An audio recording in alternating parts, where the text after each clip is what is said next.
अस्सलाम वालेकुम। सुनो न्यूज़ पर आप देख रहे हैं प्रोग्राम लाइव विद अजमल जान। आज का प्रोग्राम इंतहाई अहमियत का हामिल क्योंकि आज ISPR की जानिब से एक प्रेस रिलीज जारी की गई और ये प्रेस रिलीज है जनरल रिटायर्ड फैज़ हमीद के खिलाफ। अगस्त में आपको याद होगा इनका मिलिट्री ट्रायल शुरू हुआ था, फील्ड जनरल कोर्ट मार्शल की कार्रवाई का आगाज हुआ था। आज की प्रेस रिलीज बताती है कि इन्हें चार्जशीट कर दिया गया है। अगला मरहला है ट्रायल का, यानी फिर सजा हो, वकील का मौका भी नहीं दिया जाएगा। वकील कौन होंगे इनके, ये भी खबर आपको देता हूँ। लेकिन आज की जो प्रेस रिलीज है वो इसलिए अहम है कि उसके 2 पैराग्राफ इंतहाई अहमियत के हामिल हैं और उनके दूरस असरात होते दिखाई देते हैं। इस प्रेस रिलीज में तर्जुमान पाक फौज ने यह बताया है कि जो चार्जेस लगे हैं फील्ड जनरल कोर्ट मार्शल के अगले मरहले में लेफ्टिनेंट जनरल रिटायर्ड फैज़ हमीद को, उनमें सियासी सरगर्मियों में मुलव्विस होना number 1। Number 2, official secret act की खिलाफ वर्जी करते हुए रियासत के तहफ़्फ़ुज़ और मुफाद को नुकसान पहुँचाना। और नंबर 3, इख्तियारात और सरकारी वसाइल का गलत इस्तेमाल और अफराद को नाजायज़ नुकसान पहुँचाना शामिल हैं। ये 3 बुनियादी चार्जेस हैं। इसमें जो जुमला लिखा है ऑफिशियल सीक्रेट एक्ट की खिलाफ वर्जी, ये ऑफिशियल सीक्रेट एक्ट 1923 जो था, इसमें तरमीम हुई है अगस्त 2023 में, और उसमें जो मुआवनत करता है किसी मुल्जिम या मुजरिम की, उसको भी वही सज़ा होगी जो उस शख्स को हो रही है, यानी फैज़ हमीद साहब को। इसलिए ये पैराग्राफ इंतहाई अहम है क्योंकि इससे आगे जो दूसरा पैराग्राफ है वो ऑलटुगेदर एक नई सूरत हाल बयान करता है। इस पैराग्राफ में लिखा है कि फील्ड जनरल कोर्ट मार्शल के अमल के दौरान मुल्क में इंतशार और बदअमनी से मुतालिक पुरतशद्दुद वाक़यात में लेफ्टिनेंट जनरल फैज़ हमीद रिटायर्ड के मुलव्विस होने से मुतालिक अलहदा तफ्तीश भी की जा रही है। इन पुरतशद्दुद और बदअमनी के मुतादिद वाक़यात में 9 मई से जुड़े वाक़यात भी शामिल तफ्तीश हैं। ISPR के मुताबिक इन पुरतशद्दुद वाक़यात में मज़मूम सियासी अनासिर की ईमा और मिली भगत भी शामिल तफ्तीश है। अब इस सब में सबसे अहम नुकता जो मेरी दानिश में बेसित सहाफ़ी और तालिब इल्म के नज़र आता है वो ऑफिशियल सीक्रेट एक्ट का डिस्कस होना है, क्योंकि ये मैंने आपसे अर्ज़ की कि जो ऑफिशियल सीक्रेट एक्ट 1923 है पाकिस्तान में, उसमें तरमीम हुई अगस्त 2023 में, 5-6 शिकों में हुई। लेकिन जो सेक्शन 9 है इसकी, वो बड़ी अहम है और वो इससे बराह रास्त जुड़ी हुई है। सेक्शन 9 में पढ़ देता हूं तर्जुमा जो मैंने किया। सेक्शन 9 के मुताबिक जुर्म में उकसाने, साजिश करने या मुआवनत करने वालों को जुर्म में शरीक समझकर वही सजा दी जाएगी जो मरकजी मुल्जिम को दी जाएगी। ये है इसकी अहमियत। ये इब्तदाई तौर पर तो मालूम हुआ था कि 3 से 5 हफ्ते लगेंगे, लेकिन वक्त ज़्यादा लगा। 4 महीने के बाद बिलाखिर चार्जशीट किया गया। अब उनका ट्रायल होगा। तो अब उनके जो वकील होंगे वो मियाँ अली अशफाक एडवोकेट होंगे। उनसे मैंने रब्ता किया, तस्दीक की। उन्होंने बताया कि उनके अहल खाना से रब्ता था और उनका नाम आज मुतल्लिका अथॉरिटीज़ को भिजवा दिया गया है। इस सूरत हाल का सियासी मंजरनामे पर क्या असर पड़ेगा और जो उनकी सियासी तौर पर मुलव्विस होना है, 9 मई के ऊपर जो तफ्तीश होना है बराह रास्त बिलवास्ता वो PTI की जानिब इशारा है, तो इसके क्या असरात होंगे। क्योंकि पैरेलल हम देखते हैं कि आज ख्वाजा आसिफ भी मुखातिब थे। डी चौक में जो कुछ हुआ उस पर वज़ीर दिफा अपना मौक़िफ़ on the floor of the house पेश कर रहे थे। साथ वो कई इल्ज़ामात भी आयद कर रहे थे। वो ये कह रहे थे कि संजानी पर इत्तफ़ाक़ राय हो चुका था बानी PTI के साथ। 10 बजे मुलाकात भी उनकी करवाई गई, लेकिन बेगम साहिबा उनकी आगे ले गईं। वो ये भी कहते हैं कि अली मीन गंडापुर के लोगों ने फायर किया। वो ये भी कहते हैं कि जो 12 अफराद के शहीद होने की बात करती है PTI, उसमें से किसी का शनाख्ती कार्ड नहीं दिया गया। तो एक तरफ PTI ने मुज़ाकराती कमेटी बनाई। कल बैरिस्टर अकील ने, हमारी कुलीग आसमा शिराजी साहबा के प्रोग्राम ने इसको खुशाइंद करार दिया, कहा कि हुकूमत और इत्तेहादी भी कमेटी बनाएंगे और असीरान की रिहाई के लिए हम फहरिस्त मांग रहे हैं, जो बड़ी मुस्बत पेशरफ थी। तो एक तरफ मुज़ाकरात की कहानी थी, सिविल नाफरमानी की कॉल थी, दूसरी जानिब ये प्रेस रिलीज सामने आ गई है। तो अब सूरत हाल कहाँ जाएगी, बात करने के लिए आज प्रोग्राम में मेरे साथ बड़े 2 अहम पहले मरहले में मुझे ज्वाइन करेंगे पाकिस्तान तहरीक इंसाफ के सीनियर रहनुमा जनाब रऊफ़ हसन साहब। फिर मुझे ज्वाइन करेंगे साबिक़ गवर्नर सिंध जनाब ज़ुबैर उमर साहब। और आज मैंने दावत दे रखी है मारूफ कानूनदान मियाँ दाऊद एडवोकेट को इस प्रेस रिलीज को समझने के लिए कि आगे ट्रायल का प्रोसेस क्या होगा। रऊफ़ साहब, बहुत शुक्रिया आपका, प्रोग्राम में मुझे आपने वक्त दिया, मैं आपको सुन पा रहा हूँ। ये बताइएगा कि ये जो आज फैज़ हमीद साहब के ऊपर उन्हें चार्जशीट किया गया और फिर जो 2 पैराग्राफ मैंने पढ़ के सुनाए हैं, इस पे तहरीक इंसाफ का रद्द अमल क्या है, सादा लफ्ज़ों में अगर पूछूं? जी, फॉर्मल रिस्पांस अभी तक तो नहीं हम लोगों ने फॉर्मुलेट किया, वो आ जाएगा मेरा ख्याल है। लेकिन ये एक स्पेकुलेटिव डिस्कशन में मैं कोई कमेंट नहीं करना चाहूँगा। बहुत सारी चीज़ें हैं जो कि इसमें जो जो कि कानूनदान ही समझ पाएंगे, और मेरा ख्याल है कि अगर उनसे बात कर ली जाए तो वो ज़्यादा बेहतर होगा। जैसा कि हम पहले भी कह चुके हुए हैं कि ये एक इंटरनल मामला है फौज का, और इंटरनली ही वो इसको हैंडल कर रहे हैं अपने अपने अपने कानून के मुताबिक। जब जहाँ तक रहा ये जो अमेंडमेंट की गई है अगस्त 2023 में, तो ये देखना पड़ेगा कि क्या ये रेट्रोस्पेक्टिव इफेक्ट से इसको अप्लाई किया जा सकता है कि नहीं किया जा सकता उन इंसिडेंट्स के ऊपर जो कि उससे पहले हो चुके हुए हैं। ये भी एक कानूनी नुक्ता है, और इस सिलसिले में भी मेरा ख्याल है कानूनदान बेहतर जवाब दे सकेंगे, क्योंकि अभी तक ये एक फॉर्मल डिस्कशन हमारी पार्टी में नहीं हुई है इसके ऊपर। इसलिए मैं नहीं चाहूंगा कि मैं कोई चीज़ भी स्पेकुलेटिव डोमेन में कहूँ। नून लीग का भी रद्दअमल मैंने देखा है ख्वाजा से जो मुखातिब थे। चलें, ये तो आपने कहा इंटरनल मामला है, इस पर मैं बाद में बात करता हूँ। नून सिविल नाफरमानी क्यों आपने कॉल दी और उससे पहले ये प्रेस रिलीज आ गई, ये क्या महज इत्तेफाक है? नहीं, मेरा नहीं ख्याल कि इत्तेफाक के अलावा कुछ हो सकता है। I am not given to reading conspiracies. वो एक केस चल रहा था, पहले से हो रहा था और एक्सपेक्ट किया जा रहा था कि इंडाइटमेंट हो जाएगी, तो इंडाइटमेंट हो गई। बाकी ये जो हम लोगों ने कमेटी बनाई है मतलब लोगों से बातचीत करने के लिए, मेरा ख्याल है वो कायम रहेगी और वो अपना काम जारी रखेगी। आई होप कि बातचीत हो जाए और मामलात का जो हल है वो बातचीत के जरिए ही तलाश किया जाए। वही मुल्क को कौम के लिए बेहतर है, पॉलिटिकल प्रोसेस जो है उसके लिए भी बेहतर है। लेकिन पॉलिटिकल प्रोसेस से पहले सिविल नाफरमानी की जो कॉल है, कल भी मुझे इत्तला मिली कि इमरान खान साहब ने कहा ये मेरी कॉल है, और अभी तक आपने उस कॉल को वापस नहीं लिया कि आप रेमिटेंसेस ना भेजें। आज असेंबली में भी उस पर शोर शराबा हो रहा है और कहा जा रहा है ख्वाजा से सब दावा करें कि ये भी ठुस हो जाएगी, आप करके देखें। तो ये वाक़तन पीटीआई ने तय कर लिया कि सिविल नाफरमानी पे हर हाल पे जाना है? देखिए, पहले ये 14 की खान साहब ने कॉल दी थी, उसके बाद उन्होंने कल 16 तक इसको एक्सटेंड कर दिया, ताकि वो जो नेगोशिएशंस कमेटी बनी है वो एक अपना काम जो है वो एक इफेक्टिवली जारी रख सके और कोशिश कर सके कि किसी नेगोशिएटेड डिसीजन के ऊपर वो पहुंच सके। अगर तो कोई नेगोशिएटेड डिसीजन हो जाता है, सेटलमेंट हो जाती है, तो लाजमी बात है कि ऑटोमेटिकली ये जो कॉल है वो फिर ऑफ द रोस्टर होगी। लेकिन अगर नेगोशिएटेड सेटलमेंट नहीं हो पाती कोई भी, तो फिर उसके बाद खान साहब ही इसके बारे में स्टेटमेंट देंगे और उसके मुताबिक फिर पार्टी पर अमल करेगी। लेकिन आपको पता है कि मैंने 12 आपके भी प्रोग्राम में भी जब भी बैठा हूं और भी बाकी प्रोग्राम्स में जब भी बैठा हूं, मैंने हमेशा ये कंटेंट किया है कि at the end of the day dialogue तो करना ही पड़ेगा, बातचीत तो करनी ही पड़ेगी, क्योंकि मुल्की मामलात का ये बिल्कुल आप ठीक कह रहे हैं, आप हमेशा डायलॉग की बात करते हैं, बट प्रॉब्लम इज़ दैट कि एक ज़माना था, बल्कि शायद अभी भी, कि आप सियासी जमातों से बातचीत को तैयार ही नहीं थे। अब कल परसों उमर यूसुफ साहब ने कहा कि हर एक से बात करने को तैयार हैं, चाहे वो फरिश्ते हों या कोई और हो। लेकिन आप तो इन सियासी जमातों से बातचीत को, खान साहब भी हूँ, आपकी जमात हो, मानते ही नहीं थे कि इनसे बात करनी है। तो क्या अब मैं ये समझूं कि अब आप इस हुकूमत के साथ मुज़ाकरात के लिए तैयार हैं? अजमल साहब, मैं पार्टली इस आपकी स्टेटमेंट को विद ड्यू रिस्पेक्ट करेक्ट करना चाहूंगा। प्लीज आपको पता है कि काफी महीने हो गए हैं कि खान साहब ने महमूद खान अचकज़ई साहब को एम्पावर किया था कि वो, चूंकि उनकी ख्वाहिश, उन्होंने कहा था जी कि मैं पॉलिटिकल पार्टीज के साथ भी बातचीत करना चाहता हूं, तो खान साहब ने उनको एम्पावर किया था जी कि आप जाइए और बात कीजिए जिसके साथ भी आप बातचीत करना चाहते हैं, और आउटकम जो हो वो मेरे साथ शेयर कीजिएगा, और उसके बाद हम देखेंगे कि इस मामला उसमें आगे किस तरीके से बढ़ा जा सकता है। आपको पर यह भी याद होगा कि ब्रेक थ्रू भी हुआ था नवाज शरीफ साहब के साथ, और मेरा ख्याल है कि राना सना साहब ने उसमें एक मेजर रोल प्ले किया था एज एन इंटरमीडिएरी। लेकिन फिर पीएमएलएन के अंदर से आवाजें जो हैं बड़ी शदीद किस्म की आई थी कि हमने पीटीआई के साथ बातचीत नहीं करनी। इनमें सर फहरिस्त ख्वाजा आसिफ साहब की आवाज थी, और ये जो इनके एहसन इकबाल साहब हैं, इनकी आवाज थी। ये दो आवाजें नाज़रीन के लिए, ये कब की बात आप कर रहे हैं? जैसे नाज़रीन की समझ के मैं बात कर रहा हूँ जी, तकरीबन 4-5 महीने पहले की बात कर रहा हूँ, और इसमें ये दो शदीद आवाजें उठी थी, और उसके बाद वो मामला जो था वो आगे नहीं बढ़ सका था। लेकिन एम्पावरमेंट जो है महमूद खान अचकज़ई साहब की, वो आज भी मौजूद है, और अगर पॉलिटिकल पार्टीज चाहें कि बातचीत करनी है तो महमूद खान अचकज़ई साहब को कॉल करके उनको बुला सकते हैं, वो बिल्कुल बिलिंग। But unfortunately we are unable to see Achakzai साहब ऑन एनी स्टेज और एनी कैनवस। बट अभी जो आपने उमर यूसुफ साहब की सरबराही में 5 रुकनी कमेटी आपकी पार्टी ने बनाई है, जिसका जवाब कल बैरिस्टर अकील साहब दे रहे थे, तो उस सिलसिले में क्या कोई फॉर्मली एंगेजमेंट हुई है बिटवीन आपकी जो कमेटी है और गवर्नमेंट ने जो इंटेंट शो की है?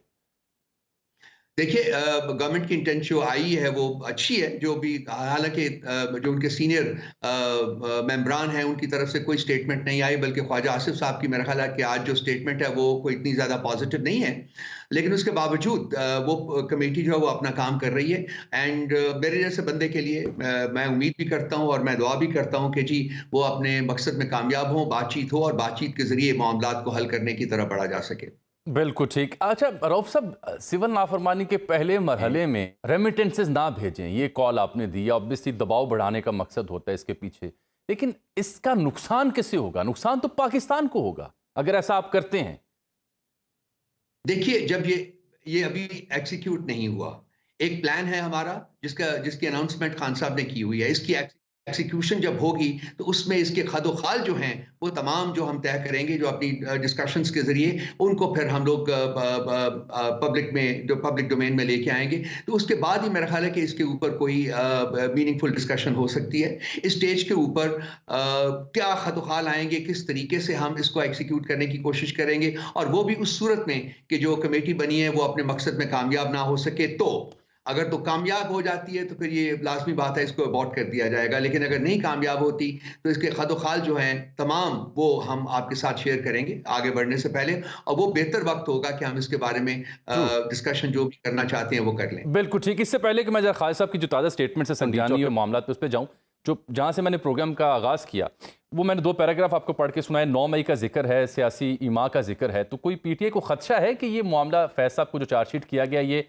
इमरान खान साहब या पीटीआई साहब तक एक्सटेंड होगा? देखिए जामी साहब, पिछले 2-2.5 साल में जो कुछ होता रहा है उससे तो इंसान हर चीज़ की उम्मीद लगा के बैठ सकता है, हर चीज़ एक्सपेक्ट कर सकता है। कम से कम उम्मीद तो नहीं हम लगा के बैठते, एक्सपेक्ट कर सकता है। तो मैं नहीं कहूँगा कि जी एक्सपेक्ट ये नहीं होगा, लेकिन मैं ये भी नहीं कहूँगा कि ये होगा। और मैं उम्मीद करता हूँ कि सैनिटी विल प्रिवेल और जो भी काम किया जाए वो आइन और कानून के मुताबिक किया जाए और आगे बढ़ा जाए। बिल्कुल ठीक।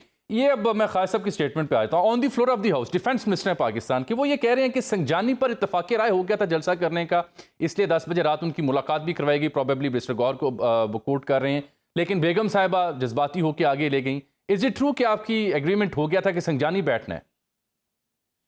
एग्रीमेंट का लफ्ज जो है वो जरा स्ट्रांग होगा। मैं कहूंगा कि अंडरस्टैंडिंग थी, एक अंडरस्टैंडिंग थी। अच्छा। और उस सिलसिले में जो हमारी स्ट्रैटेजी थी वो भी यही थी कि जी हमने डी चौक में एंटर नहीं करना, और इस्लामाबाद में थोड़ा सा बाहर जो है डी चौक के वहीं हम लोग पड़ाव डालेंगे और उसके बाद कोशिश करेंगे कि किसी नेगोशिएटेड ऊपर हो सके।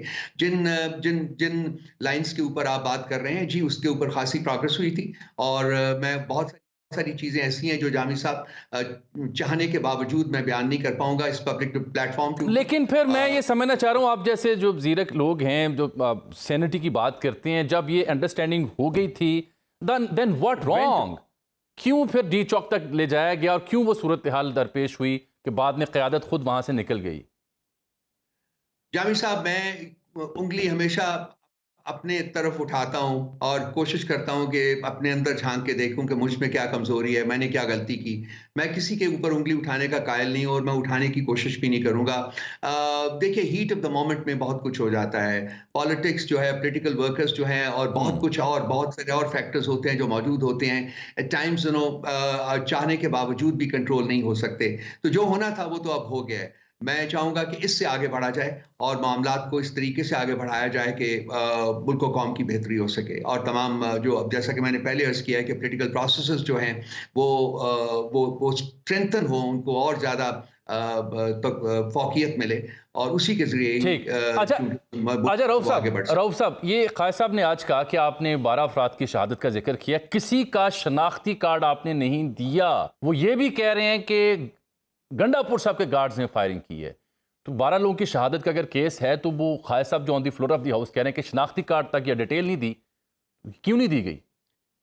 देखिए, हमारा तो ऑलरेडी डिमांड आ गया है ना कि जी आपने 26 नवंबर के जो वाक़यात है उस सिलसिले में एक जुडिशल कमीशन बनना चाहिए। तो जो ख्वाजा साहब ने कहा है वो भी और जो हम भी कह रहे हैं वो तमाम मामलात जो हैं इस कमीशन के सामने पेश कर दिए जाएँ और लेट द कमीशन डिटरमिन कि क्या हुआ है, किसने क्या किया है। जहाँ तक इसका आईडी कार्ड्स का ताल्लुक है तो हमारी पार्टी की ये कंटेंशन है कि इस वक्त तक 12 जो डेथ्स हैं वो कंफर्म्ड हैं। तो लाजमी बात है उनके बारे में जो उनकी इंफॉर्मेशन है वो डेफिनेटली शेयर की जाएगी जब कोई इस किस्म का मामला जो है वो आएगा, कोई जुडिशल कमीशन हो जाए या कोई और प्लेटफॉर्म जो है वो क्रिएट किया जाए जिसके ऊपर ये सारी तहकीकात होंगी, तो उनको सारी इंफॉर्मेशन जो है वो प्रोवाइड कर दी जाए। हुकूमत अब ये चार्ज लगा रही है कि आपकी पार्टी 5 हिस्सों में तकसीम है। एक वो जो सिवल हामी है बाहर बैठे भी, एक वो जो इसके हामी नहीं है, एक वो जो बुशरा बेगम के साथ हैं, एक वो जो अली अमीन गंडापुर, एक वो जो अलीमा खान, इस तरह की उन्होंने धड़ेबंदी की है। तो फिर ऐसे में किसके साथ एंगेजमेंट करेगी गवर्नमेंट? कौन से धड़े के साथ करेगी गवर्नमेंट की बात दुरुस्त मान लीजिए? ख्वाजा साहब बड़े वक्रे किस्म के बंदे हैं। वो 5 की बजाय वो 10 में भी बांट देंगे, 10 की बजाय 20 में भी बांट दें। तो मतलब ये नहीं है कि ये ऐसी स्टेटमेंट कोई हकीकत के ऊपर मबनी है। देखिए, पार्टी खान साहब की क़यादत के पीछे यकजा है, यूनाइटेड है। इस पार्टी में नैरेटिव कमांड जो है वो सिर्फ एक शख्स की चलती है जो इस वक्त नाहक जेल में कैद है। वो खान साहब है, इमरान खान साहब हैं। और कोई फैक्टर और कोई शख्स जो है वो मैटर नहीं करता, ABC XYZ कोई मैटर। सो जामी साहब, party is United behind Khan साहब। अच्छा, जो फैसल वाडा साहब है कभी आपकी पार्टी में हुआ करते थे, वो बड़ी इंपॉर्टेंट स्टेटमेंट्स दे रहे हैं और तवातुर के साथ दे रहे हैं। कभी उन्हें लगता है इमरान खान साहब की जान को खतरा है। क्या उनकी जो स्टेटमेंट्स हैं, उनके जो तहफ़्फ़ुज़ात हैं वो पार्टी के अंदर डिस्कस होते हैं? क्योंकि वो आज ये भी कह रहे थे कि इमरान खान साहब ने फैज़ हमीद को इस्तेमाल किया और फैज़ हमीद एक मोहरा था और 9 मई एक वाक़या प्री प्लान था। 9 मई के ऊपर हमारी एक और डिमांड है कि जुडिशल कमीशन बनाया जाए। क्यों नहीं बनता? तो आपको मुझे ये स्पेकुलेशन की बियॉन्ड जाके हम लोगों को पता चल जाएगा कि फैक्ट्स क्या थे। क्यों नहीं बनाया जाता? क्यों कतराया जाता है? क्यों उन हकायक को सामने नहीं लाया जाता? हम चाहेंगे कि वो हकायक सामने आए, कौम के सामने आए। हम चाहेंगे कि अगर किसी से गलती हुई है तो उसको उसकी सजा दी जाए, जो भी है, जैसा भी है, PTI से है या कहीं और से है। देखिए, किसी ना किसी स्टेज के ऊपर तो आपने मामलात को सेटल करना है एक ऐसे तरीके से जो कि ऑल अराउंड सब सारे जितने भी स्टेक होल्डर्स हैं सबको एक्सेप्टेबल हो। अगर आप सिर्फ एक पार्टी के पीछे पड़े रहेंगे जी कि इसने किया है, सारा गलत इसने किया है, तो ये नहीं एक्सेप्ट होगा। इस 26 नवंबर के बाद साथ साथ आप लोग 9th ऑफ मई जो था उसके बारे में भी एक लेकिन क्या जो फैसल वाडा साहब इमरान खान साहब के हवाले से जो तहफ़्फ़ुज़ात का इजहार करते हैं, कंसर्न्स का इजहार करते हैं, उनको पार्टी डिस्कस करती है? Are they serious? नहीं जी, हमने तो कभी डिस्कस नहीं किया वो आज तक। जी, मैं सुन नहीं पाया। हमने आज तक किसी पार्टी फोरम के ऊपर उसको डिस्कस नहीं किया जी। अच्छा, इसका मतलब आप उनकी गुफ्तगू को या उनके कंसर्न को इतना सीरियस नहीं लेते? ये आप कंक्लूजन ड्रॉ कर रहे हैं। अच्छा, चलिए, बहुत शुक्रिया जनाब रऊफ हसन साहब, पाकिस्तान तहरीक इंसाफ। थैंक यू जामी साहब। बहुत शुक्रिया सर, आपने वक्त दिया। प्रोग्राम में शरीक गुफ्तगू थे ज़ुबैर उमर साहब से। हम ब्रेक के बाद इसी मौजू पे बात करेंगे क्योंकि ये तो बहुत इंपॉर्टेंट डेवलपमेंट है जो चार्जशीट सामने आई है जनरल राइट फैज़ हमीद साहब के ख़िलाफ़ और जो बिलखसूस उनकी जो इन्वॉल्वमेंट यहाँ रखी गई है। याद रहे कि ये जो मिलिट्री का फील्ड जनरल कोर्ट मार्शल होता है, ये आम जो मामलात होते हैं सिविल कोर्ट के उनसे मुख्तलिफ होता है। मेरी तलात ये है तालिब इल्म के तौर पर, सहाफ़ी के तौर पर, कि एविडेंस पहले कलेक्ट किया जाता है, एविडेंस की बुनियाद पे इतना बड़ा जो एक्शन है वो लिया जाता है। और ये भी याद रहे ये कोई आम सिपाही या आम कोई फ़ौजी नहीं है, ये DG ISI के मनसब पर कायम रहे हैं। 2 कोरें इन्होंने कमांड की हुई, पेशावर की और बहावलपुर की। और मेरी तला ये है कि उन्हीं 2 कोर्स के दौरान जो उनकी सियासी इन्वॉल्वमेंट है उसके ऊपर इल्ज़ाम आयद हुआ है। और ये DG ISI रहे पाकिस्तान की तारीख का ये पहला वाक़या। और जो पैराग्राफ है पढ़ के मैंने आपको सुनाया वो भी बड़ा दूर असरात का हामिल है। एक ब्रेक और ज़ुबैर उमर साहब की हम लेंगे टेक। Welcome back. साबिक़ गवर्नर सिंध जनाब मोहम्मद ज़ुबैर साहब हमारे साथ शरीक गुफ्तगू हैं। ज़ुबैर साहब, welcome to live with Jami. Sir, बड़ा इंपॉर्टेंट डे है आज, बड़ी इंपॉर्टेंट डेवलपमेंट मैंने जिक्र कर दिया अपने इंट्रो में भी। जो प्रेस रिलीज आई 2 पैराग्राफ मैं पढ़ चुका हूँ। सियासी सरगर्मी में मुलव्विस हुए, ऑफिशियल सीक्रेट एक्ट की खिलाफ वर्जी की है, रियासत के तहफ़्फ़ुज़ और मफाद को नुकसान पहुँचाया, इख्तियारात का गलत इस्तेमाल है, नाजायज़ नुकसान कुछ अफराद को पहुँचाया और फिर 9 मई के ऊपर भी चार्ज करने का प्लान शुरू हो चुका है।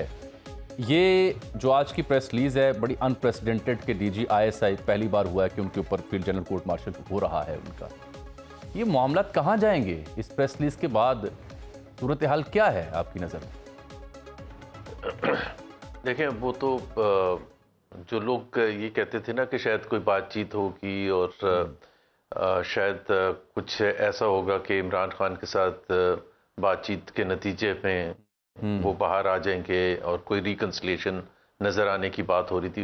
मेरा ख्याल है वो कभी भी नहीं था, मेरी नज़र में तो कभी भी नहीं था, क्योंकि जो सिचुएशन 2022 में डेवलप हो चुकी थी उसके बाद वो बिल्कुल वापस आना उसके लिए पॉसिबल था ही नहीं। सो वो तो एक बिल्कुल एक ऐसी सिचुएशन थी कि हो नहीं सकता था। जहाँ तक ये जो चार्जशीट है ये बहुत संगीन है और इसकी उस तरह से अगर देखा जाए कि पाकिस्तान की तारीख में पहली दफ़ा ऐसा हुआ है कि इस किस्म की चार्जशीट किसी पर भी लगाई गई एग्जैक्टली पाकिस्तान की तारीख में कभी भी नहीं हुआ।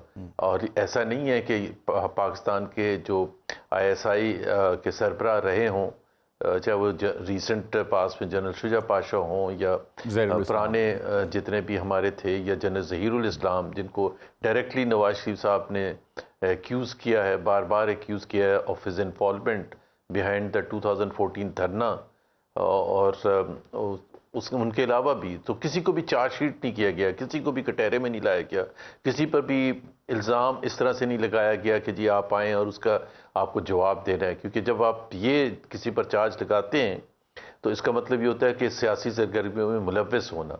अब जामी साहब इस चीज़ से तो मेरा ख्याल है सभी इत्तेफाक करेंगे कि जी ये जो मैंने नाम लिए थे जनरल शुजा पाशा या ज़हीरुल इस्लाम वगैरह, ये सब पॉलिटिक्स में इन्वॉल्व थे, बल्कि उनको तो एक्यूज़ किया जाता है कि एक पीटीआई को आगे बढ़ाने में उन्होंने इन्वॉल्वमेंट थी, हाजिर सर्विस जब वो थे। सो ये उस हवाले से देखा जाए तो ये बहुत संगीन है। General Faiz Hamid is the first one to be charge like that. इसका कहाँ तक कहाँ जाके रुकेगा सिलसिला, क्योंकि ज़ाहिर है सिर्फ जनरल फैज़ हमीद पर तो नहीं इल्ज़ाम होगा ना।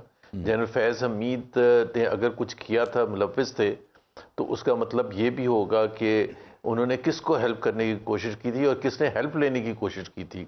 यानी कि हम डायरेक्टली बात कर रहे हैं पीटीआई की और पीटीआई के लीडर इमरान खान की। उसकी नोयत क्या है वो तो मैं और आप बैठ के स्पेकुलेट कर सकते हैं, बट इंटेंट नीयत तो बड़ी क्लियर नज़र आती है इस प्रेस रिलीज से कि नीयत यही है कि अल्टीमेटली इमरान खान तक पहुंचा जाए। जुबैर साहब, चूंकि आपका भी बैकग्राउंड है, आप भी इन मामलों में हैं, ये इतना संगीन चार्ज, सियासी सरगर्मी में मुलव्विस होना वगैरह 9 मई, ये फौज जैसा जिम्मेदार इदारा जहां एहतसाब की एक अपनी मिसाल है, ऑब्वियसली कुछ ना कुछ कंक्रीट एविडेंसेस उनके पास होंगे ऑन द टेबल, जिसके बाद इतना बड़ा इकदाम उन्होंने उठाया है। देखिए ना, सियासी सरगर्मियों में मुलव्विस होने का तो बहुत से एविडेंस मैंने जिस तरह का पास में भी होंगे। ये तो जाहिर है फौज ने 4 दफ़ा डायरेक्टली रूल किया है, और उसके अलावा जनरल मुशर्रफ का जब मार्शल लॉ ख़त्म भी हो गया था तो उसके बाद भी ये जनरल एहतशाम ज़मीर थे 2002 के इलेक्शन के हवाले से उन्होंने जिस तरह से रिगिंग की थी सबको पता था और एविडेंस भी होगा। इस वक्त सिर्फ डिफरेंस ये है कि वो एविडेंस के बेसिस पर उनको कटहरे में लाया गया है, और इसकी एक जो बुनियादी वजह है वो ये है कि जो इमरान खान के साथ जो जंग है उसकी नोयत बहुत शदीद है, और अगर किसी को गलतफहमी थी कि जी ये शायद सब कुछ ठीक हो जाएगा, तो वो ठीक नहीं होना था कभी भी। एक दफ़ा जब आप आमने सामने आ चुके थे, और जाहिर है उसका हमने मुज़ाहरा 2024 के इलेक्शन में भी देखा, मसला ये रहा है कि इमरान खान की पॉपुलैरिटी कम नहीं हुई और वो बढ़ती चली गई, और इसकी वजह से जाहिर है इमरान खान को सियासी तौर पर ख़त्म तो करना है। अब उसको ख़त्म करने के लिए जो भी किया जाए, जनरल फैज़ हमीद मेरा नहीं ख्याल है कि वो टारगेट उस तरह से है, target ultimately is Imran Khan.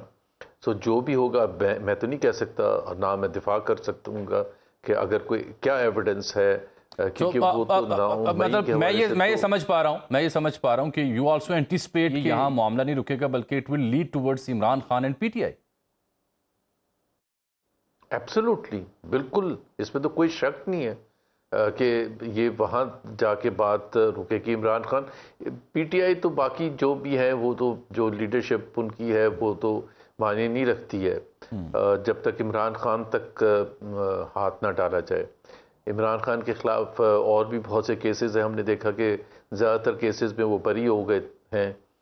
कोई भी ऐसा केस नहीं बन सका जिसके बुनियाद पर इमरान खान को उस तरह की सज़ा दी जा सके, जो कि ये बहुत ज़्यादा सीरियस है, क्योंकि मुझे लीगल इसकी इंटरप्रिटेशन नहीं पता कि इन चार्जेस को प्रूव होने के नतीजे में, जो मैंने जनरली चैनल्स पर अभी कुछ सुना है कि इसकी इंटरप्रिटेशन ये भी है कि शायद लाइफ सेंटेंस या डेथ सेंटेंस हो। एग्जैक्टली मैं जनरल फैज हमीद के हवाले से बात कर रहा हूं। बल्कि यही नहीं, तो बल्कि let me add something more. ये जो ऑफिशियल सीक्रेट एक्ट है सर, उसमें उसकी सेक्शन 9 ये कहती है कि जुर्म में उकसाने, साजिश करने या मुआवनत करने वालों को जुर्म में शरीक समझकर वही सजा दी जाएगी।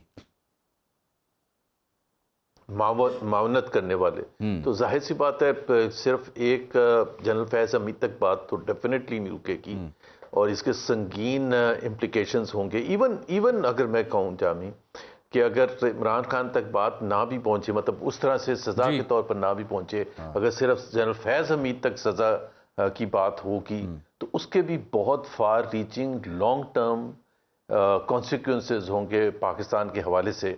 क्योंकि मैं हमेशा से एक चीज़ कहता हूं, जो मैंने एग्जांपल्स भी आपको दिए हैं in the past, general Hamid गुल हों या जनरल ज़मीर हों या जनरल शुजा पाशा हों या ज़हीरुल इस्लाम हों या दूसरे हों, क्वेश्चन हमेशा ये होता है कि जो हमने अपने बिजनेस में, अपने काम में सीखा है कि अगर कोई इशू होता है जिसमें ख़राबी नज़र आती है, बड़ी चीज़ ख़राब होते हुए नज़र आती है, तो उसके टू प्रॉन्ग्ड सोल्यूशन होता है।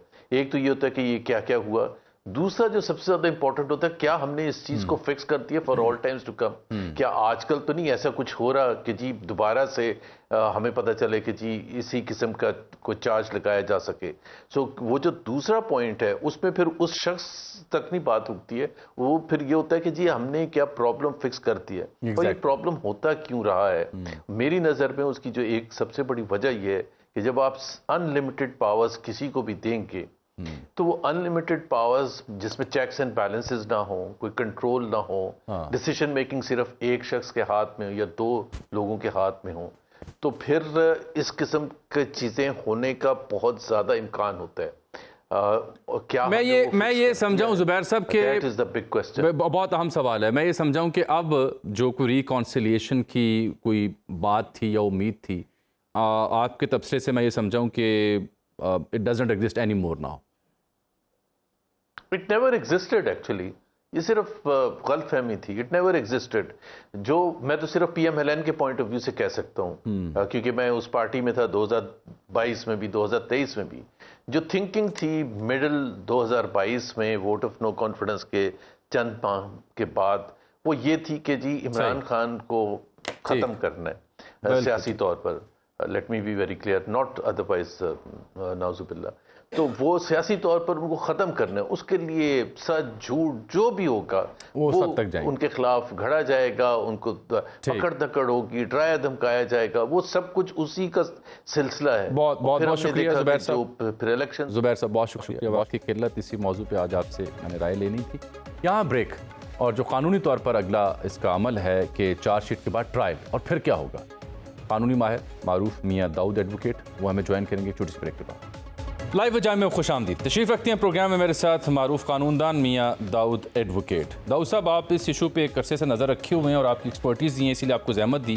प्रेस रिलीज़ मैंने पढ़ दी, चार्जशीट कर दिया गया, आगे ट्रायल होगा। ये इस प्रेस रिलीज़ में जो चार्जशीट किया गया जनरल फैज़ हमीद रिटायर्ड को, फील्ड जनरल कोर्ट मार्शल, ये जो आगे 9 मई सियासी मुलव्वस और दीगर मामलात हैं, उसके तहत क्या ये मामला PTI और बानी PTI तक जाएगा? नहीं, क्या वाली बात नहीं जामी साहब, ये तो बड़ी वाज़ेह बात है। कैसे वाज़ेह? इस वजह से आज की अलामियत से तो ये बात ऑफिशियली तौर के ऊपर कंफर्म होगी, लेकिन अनऑफिशियली और जो हालात वाक़यात पिछले 1.5 साल से पाकिस्तान की सियासत के और 9 मई के वाक़यात के नज़र आ रहे हैं, तो 9 मई के वाक़यात के ऊपर पहले से जो मुल्ज़मान जो हैं वो मिलिट्री कस्टडी में हैं। वो क्यों हैं? वो इस वजह से हैं कि उन्होंने आर्मी एक्ट की वायलेशन की, उन्होंने ऑफिशियल सीक्रेट एक्ट की वायलेशंस की। अब जनरल फैज़ हमीद साहब की गिरफ्तारी जिस दिन हुई थी, उस दिन से हम ये बात कहते आ रहे हैं और करते आ रहे हैं कि जनरल फैज़ हमीद साहब को इस वजह से नहीं गिरफ्तार किया गया कि उनकी कुछ 6 महीने की सर्विस जो है वो जब्त करके उनको छोड़ दिया जाएगा, फिर बल्कि वो इस वजह से उनको गिरफ्तार किया गया है कि ये सारा 9 मई जिस तरीके से प्लान एंड डिज़ाइन किया गया, वो जनरल फैज़ हमीद साहब और इमरान खान साहब और उनके करीबी रुफ़क़ा कार की प्रॉपर प्लानिंग के बाद किया गया। तो ये हर मुमकिन तौर के ऊपर इमरान खान की तरफ, बल्कि इमरान गोल्डस्मिथ की तरफ जो है ये बात जानी ही जानी है, और उन्होंने जो जनरल फैज हमीद साहब को सजा मिलनी है वो इमरान खान को सजा मिलनी है।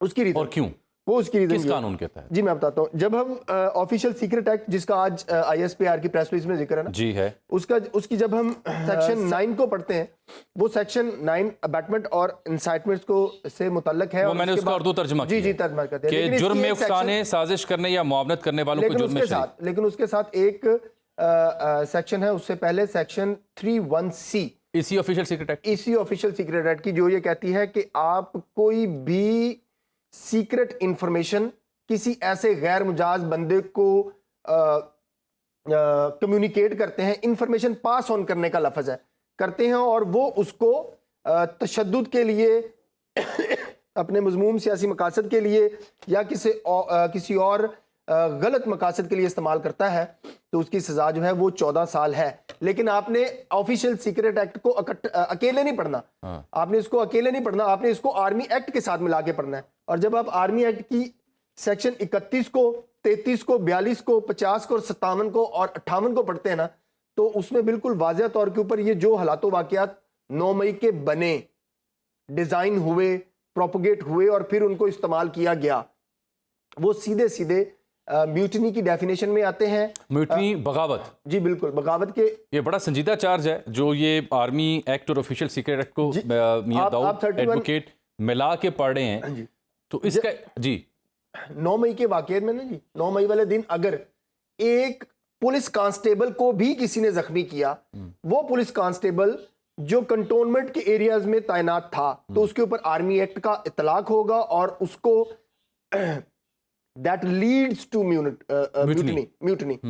ये सारे अलग अलग चार्ज जो हैं, अलग अलग ऑफेंसेस जो हैं, ये चार्ज होंगे, और इसलिए ये मामला जो है वो इमरान खान साहब की तरफ जाएगा। ये सारी चीखें, ये 26 नवंबर की सारी रिहर्सल, जमामा गोल्डस्मिथ की तो सियासी मामला था ना, मैं तो आपसे जैक गोल्डस्मिथ की सारी चीजें होंगी, ये सारी जो हैं इसी फियर के पेश नजर है कि उनको नजर आ रहा है कि इमरान खान साहब का मिलिट्री ट्रायल जो है वो होने जा रहा है। अच्छा, ये जो आप secret act, official secret act की बात करें जो 1923 वाला है सर, इसमें तरमीम हुई अगस्त 2023 में। जी उस तरमीम में ये शिक है 9 जी। तो ये क्या, वो जो अंग्रेजी का लफ्ज है रिट्रोस्पेक्टिव, हाँ, मौसर बिल माजी, जी। तो ये क्या मौसर बिल माजी है? ये अगर इसको उस तरमीम का ना भी इतलाक किया जाए तो फिर भी आर्मी एक्ट की और सेक्शन 31C का और सेक्शन 9 का, पुराने सेक्शन 9 का भी अगर आप इतलाक कर लें, तो फिर भी इमरान खान साहब जो है उनको वही सजा मिलेगी जो जनरल फैज हमीद साहब को सजा मिलेगी। अगर जनरल फैज हमीद साहब को सजाए मौत हुई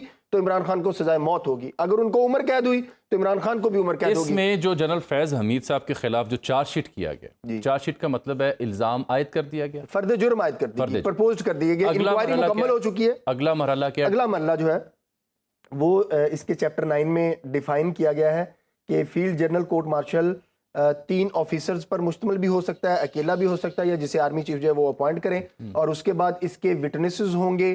फील्ड जनरल कोर्ट मार्शल को ये इख्तियार होगा कि वो किसी भी तरह का ट्रायल होगा, प्रॉपर होगा, जिस तरीके से आम अदालत में होता है। वकील का हक होगा, वकील वो मेरी इत्तला मियां अशफाक एडवोकेट में भी हो सकता है। अभी तो ये गैर मुसद्दका इत्तलात है, वो तो आप पाकिस्तान में किसी भी वकील को रब्ता करें ना कि जी आपको सुना है कि फैज हमीद साहब का जो है वो वकील मुकर्रर किया है, वो कहेगा जी मुझसे उनकी फैमिली ने रब्ता किया था।